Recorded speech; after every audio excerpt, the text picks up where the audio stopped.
Okay, thank you, Tracy. Thank you all for taking this time to come and join me for this presentation today.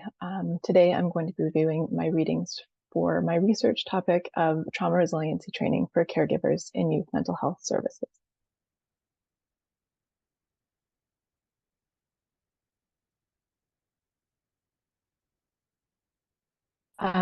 So with humility, I acknowledge that I am presenting to you today from the traditional territories of Lekwungen people, also known as the Esquimalt and First Nation and Songhees First Nations, and the Wasanich people, including Pocochin, Sartlip, Sayote, Seacom, and Sook First Nations. I recognize the importance of the spiritual, emotional, physical, and mental connection Indigenous peoples have to this land, and I commit to walk softly and work towards reconciliation with all Indigenous peoples. This is an overview for my presentation today. I'll begin with a bit of background about how I became interested in this topic, and then give a description of the trauma resiliency training for caregivers. I'll then review my search strategy and provide a bit of a summary of the available literature, including gaps in the literature and identified recommendations for future research. I have included two conceptual models that I've identified as fitting with my research study, my proposed research question and proposed research methodology. For the purpose of this project, caregivers throughout the presentation will refer to informal caregivers, including parents and guardians, and service providers refers to formal or professional caregivers.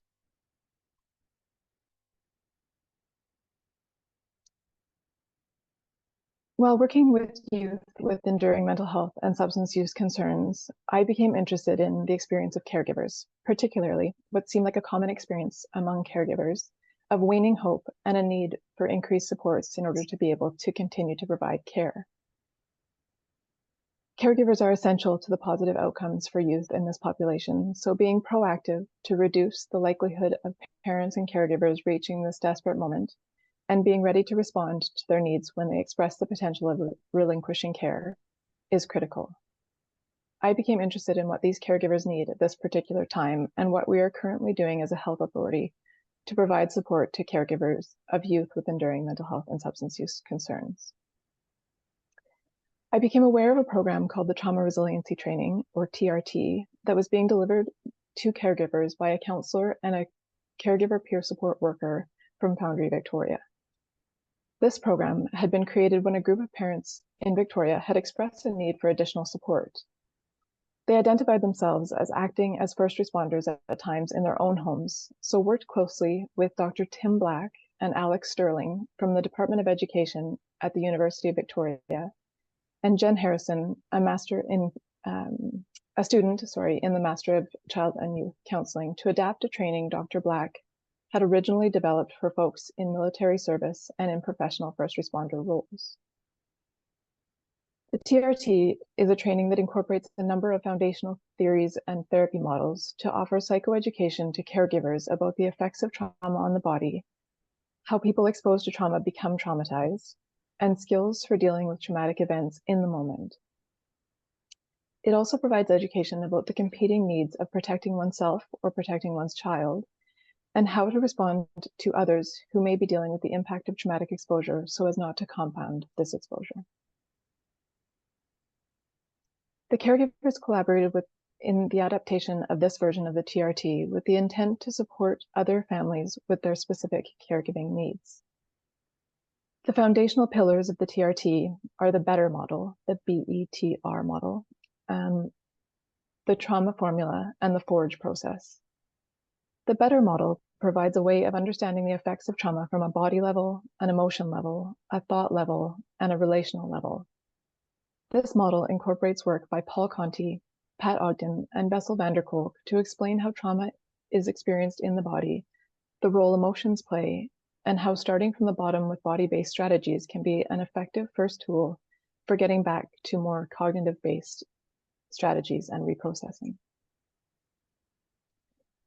The trauma formula uses the work of Dave Grossman, Peter Levine, and Kristen Knapp to explain the three-step process of how people become traumatized by traumatic exposure. This starts with exposure to a traumatic and frightening event. the body begins a natural limbic response to the trauma, but is then interrupted for a variety of reasons. And the final step is the experience of negative social responses. In his 2018 interview with the University of Victoria's Education Department, Learning Transforms podcast host, Dr. Tim Black emphasized the significant consequence negative social responses have on long-term trauma symptoms. He used the example of veterans returning from World War II who were treated as heroes, while those returning from Vietnam received negative social responses due to the social stigma that accompanied that war. This variation in social response contributed to a higher prevalence of post-traumatic stress symptoms in veterans after the Vietnam War. The last pillar of the TRT is the FORGE model, which is a series of helpful practices folks can learn to remain in an optimal arousal zone in order to be able to effectively manage stress and traumatic exposures in real time. This training is currently being offered in two 2.5-hour sessions in groups of 10 caregivers. To date, it has been delivered 5 times. So a little about my search strategy. I identified keywords related to my topic of interest, including trauma resiliency training, caregiver experiences, caregiver resilience, and then used both adolescent and youth and mental health and substance use in an attempt to find studies specific to this population. Articles were reviewed for relevance to my topic, and then reference lists from related articles were explored to flesh out the pertinent concepts. Additionally, I reviewed the resource list that was used in the development and adaptation of the TRT for useful foundational information. Quantitative and qualitative studies were explored, as were systematic reviews, books, and a few podcasts. What I found in the literature was a significant amount of research regarding caregiver experiences. This body of literature includes caregivers of people with a variety of support needs, including Alzheimer's, end-stage physical illness, and enduring physical and mental health concerns. There was much less literature available specifically exploring the experiences of caregivers of adolescents with enduring mental health and substance use concerns. There were themes in the literature that were generalizable to the experience of caregivers, and these included feelings of guilt, shame, fear, and self-blame. Asanti and Lantour, in their study from 2017, exploring the experience of mothers of youth who use crystal methamphetamine, identified these themes and then additionally highlighted the social isolation that accompanied and exacerbated these experiences. Choate, in their study of adolescent alcohol and substance use, elaborated on the fear caregivers experience, finding that parents had specific fears of the death of their child, and that these fears and feeling powerless caused some caregivers to avoid and withdraw from their youth. Other themes caregivers expressed included loss and grief, and feeling that they lacked the information or ability to support their child. One theme that emerged frequently was the experience of stigma. Many studies noted perceived social stigma, as well as self-stigma, contributed to an exacerbation of many of the other negative experiences caregivers identified. Smith and Estevan, in their 2014 narrative literature review, explored the historical perspectives of people with psychiatric disorders and substance use concerns.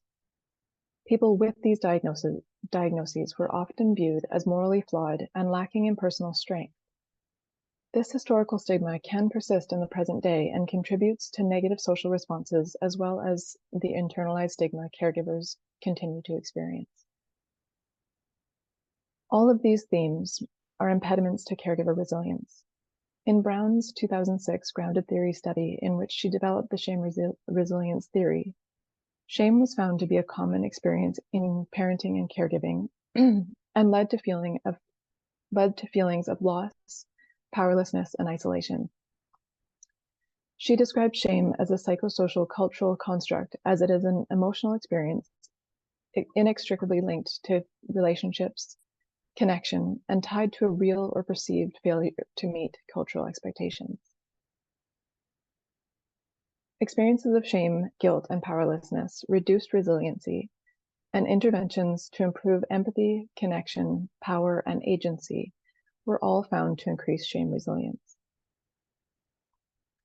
McCann et al. In 2011 used an interpretive phenomenological study to examine the experiences of caregivers of adolescents with a first episode psychosis. In addition to similar themes of fear and self-blame, McCann et al. Also identified caregivers experienced a transition through grief and loss to acceptance and hope. Sin et al. Also identified adaptability and advocacy as mitigating experiences for caregivers. A number of gaps and recommendations came out of the literature about caregivers' experiences. Krasinka et al. Identified a lack of research examining current psychoeducational programs being provided to caregivers. McDonald et al. In their 2007 study identified a clear gap in the existing literature with regards to the experiences of shame, guilt, fear, and isolation of caregivers of adolescents who self-harm. They identified that there was no studies examining how caregivers of this group of adolescents cope, nor whether or not support interventions for caregivers were helpful. In McCann et al.'s 2011 study with caregivers of adolescents with a first episode psychosis, they found that caregivers reported some themes of strengthened relationships and of developing hope and acceptance. They identified these as experiences of resilience and recommended further research to understand the factors that contribute to this sense of resilience and perseverance in caregivers in order to create appropriate interventions and supports for carers.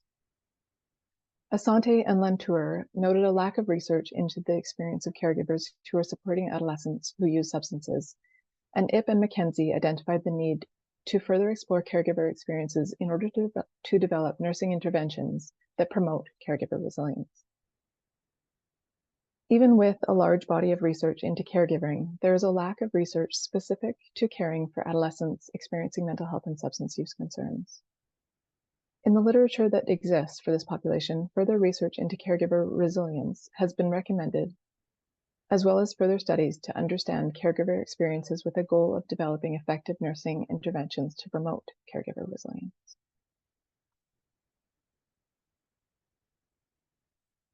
So what does the research say about existing resiliency training programs? There were a number of different types of resiliency training programs in the literature. Some were lengthy 12-week programs based on mindfulness, some were brief interventions that could be delivered in a variety of settings, and others were cognitive behavioral therapy-based programs. The interventions were delivered to youth, to nurses, some for police and first responders, so there was some variation in the intended population of these programs. Two programs were identified as having the most similarities to the TRT, and these are the Community Resiliency Model and the Trauma Resiliency Model. Duval et al. In a recent study evaluated the effect of the Community Resiliency Model. They found that participants gained a better understanding of their stress response and used strategies they learned in the training to manage stress. They reported this to be an effective intervention and concluded that this could be a practical way to promote resilience. Grab et al. In 2021 also evaluated the Community Resiliency Model and found it to be an effective intervention for reducing anger, anxiety, and physical symptoms, and increased a sense of well-being. In another study by Grab et al., also in 2021, exploring the impact of the Community Resiliency Model for supporting the mental well-being of frontline workers, they found that participants reported a reduction in secondary traumatic stress and somatic experiences, and an improvement in mental well-being. These results were sustained over 1 year. I was not, however, able to find any research evaluating the original TRT for veterans and first responders, nor any regarding the adapted TRT for caregivers. I was able to find 2 podcasts interviewing one of the creators of the TRT who explained the program and its potential benefits. One with the Victoria Police's True Blue podcast, and the other with the University of Victoria's Department of Education Learning Transforms podcast. There was a small amount of research evaluating the Community Resiliency Model and the Trauma Resiliency Model, but this was sparse as these models are quite new. The evaluation of these models measured changes in anger, anxiety, and well-being in one study, and secondary trauma, somatic symptoms, and mental well-being in another. Joyce et al. In their 2018 systematic review of resiliency programs highlighted that the measurement tools used only capture one aspect of resilience, but were not accurately capturing the whole concept. They explicitly stated that there was no gold standard of tools with which to measure resilience, and thus concluded that resilience was a complex phenomenon to explore and was not being fully measured with current psychometric tools.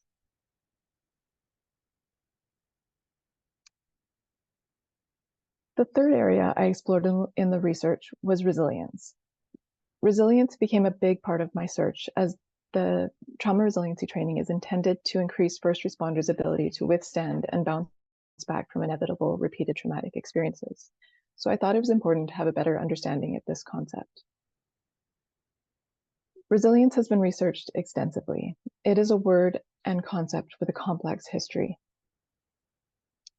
In the resilience literature, I found that it was repeatedly characterized as a dynamic, complex concept, and I also repeatedly found that studies identified a need for a universal definition of resilience. Kermayer et al. Reviewed the limited definition of resilience that was used historically. Resilience was defined as an individual characteristic or trait that people either have or don't have. They proposed using a more holistic definition in order to capture the dynamic process of transforming through to a new adaptation. Miller-Karras echoed this view in her book, Building Resilience to Trauma, the Trauma and Community Resiliency Program Models, and reported participants in her studies had described the word resilient as insulting, as it minimized a person's history and lived experience. She states the word resilience had been weaponized as a term used to marginalize, oppress, or trivialize individual and community suffering. Kermayer et al. Encouraged researchers studying resilience to examine the cultural context that define adversity, positive outcomes, and strategies contributing to resilience. They identified the significance to oppressed peoples of researchers consciously using definitions focused on strengths rather than weaknesses and stigmatizing description. The primary gaps in the resilience literature was the lack of universal definition. The conceptualization of resilience has gone through a number of iterations from an individual trait to a dynamic process. Lacking an individual definition makes it difficult to build a cohesive body of knowledge and collective understanding of this concept. Walsh, in her 2016 article exploring the family resilience framework, called for researchers to move past the limited individual trait definition of resilience to find ways to study resilience in a way that captures the dynamic quality of this concept. Another gap was the identified instability of psychometric properties of current measures of individual resilience. Polk found that a lack of standardization and validated measurement tools of resilience, and Walsh suggested these tools have not accurately captured this dynamic concept in a complete way, and suggested adding qualitative methods to more effectively understand family resilience.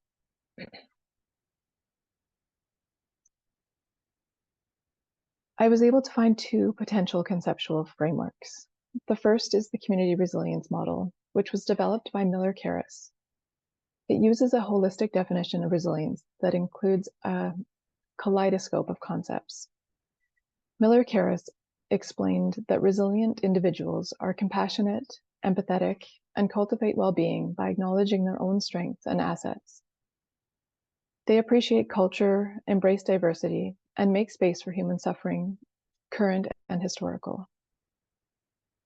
Resilient individuals and communities are open to hope and optimism and listen deeply to divergent views.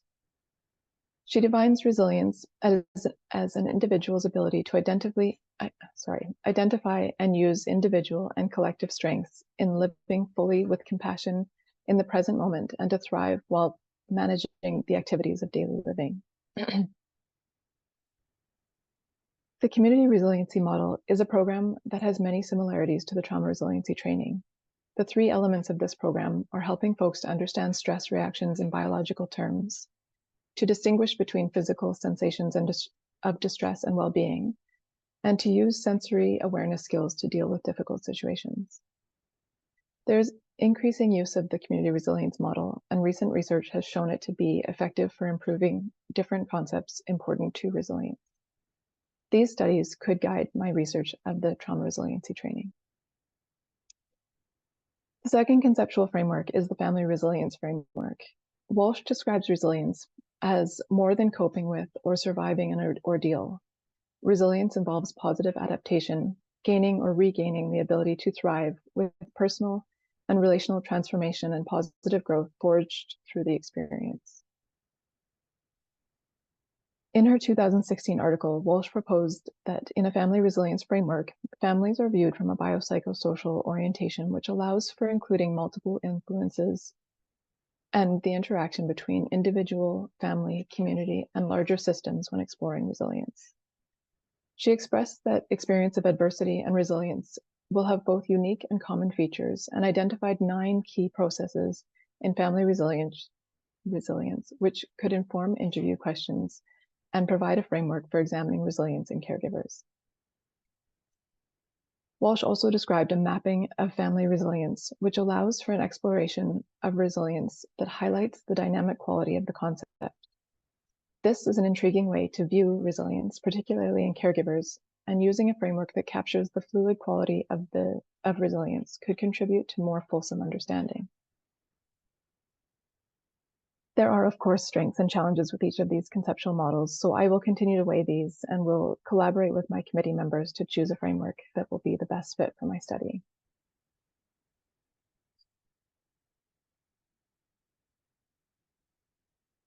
Reviewing the literature has been helpful to narrow my research question. I'm hoping to start my research project next fall, so we'll continue to review and edit these questions. I am hoping to explore what are the factors that contribute to caregiver resilience, and how do caregivers of adolescents with enduring mental health and substance use challenges integrate the trauma resiliency training into their experience of providing care.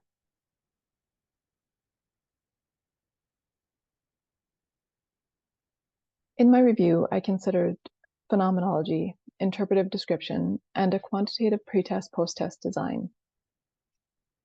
Hunt, in 2009, discussed the intended use of interpretive description, which is to address complex experiential questions through examination of themes.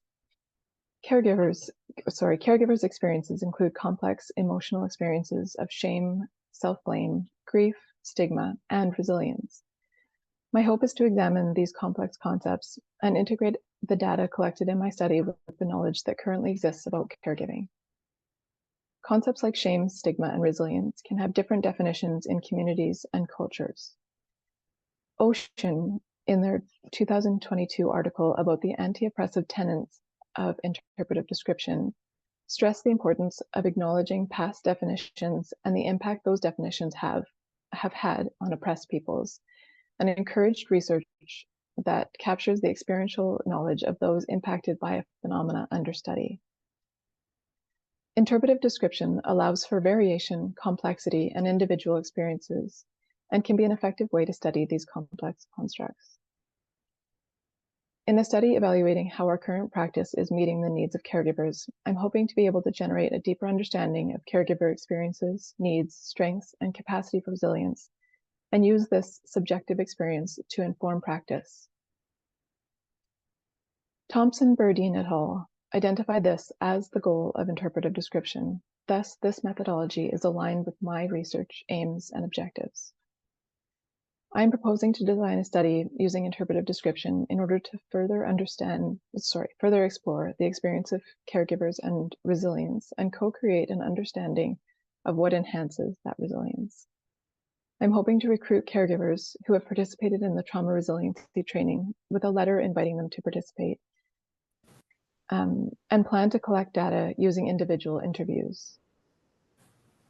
Potential sources of secondary data include field notes and participant feedback forms from the trauma resiliency training.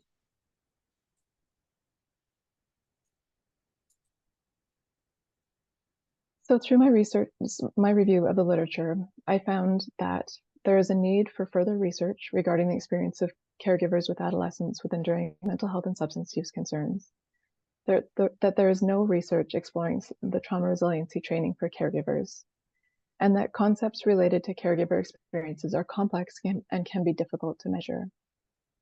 I'm hopeful that viewing caregiver resilience as a dynamic process and exploring caregiver experiences using interpretive description design can make a valuable contribution to future nursing interventions to promote resilience in caregivers.